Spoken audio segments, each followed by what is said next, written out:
when you're growing melons and cucumbers inside, you might need to pick a male flower, which has no little immature fruit at the end. Peel back the petals.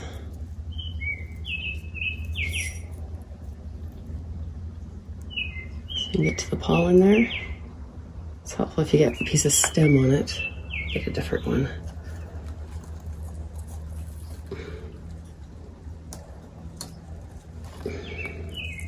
Alright, this one has some stem I can hold on to.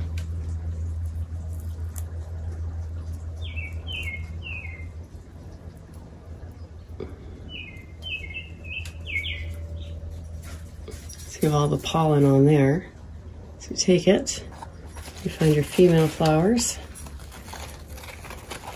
They have this little immature fruit on the end here, if you can see that. And then you just stick it in there and push it around a little bit to get some of that pollen on there.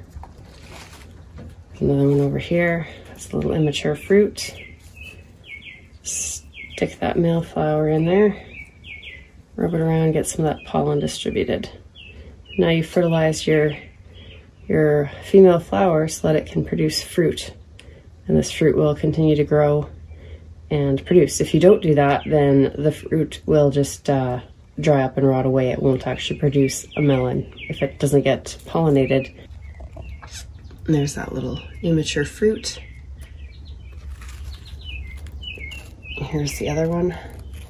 So you see how there's the main flower area, and then there's the fruit behind it, kind of that larger portion.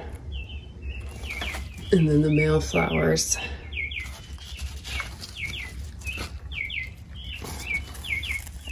Don't have such a big kind of bulbous area behind the flower, it's just the flower. And squash and melon and things tend to, here's a good example of a male flower that's fallen off. You see there's no fruit behind it. The squash and melons and things tend to produce a lot of male flowers. So you see that's all male flowers down at the bottom before they start to produce their female flowers.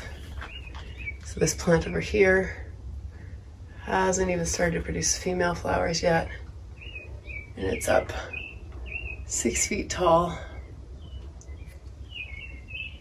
This melon started to put out the female flowers at around 3 feet tall.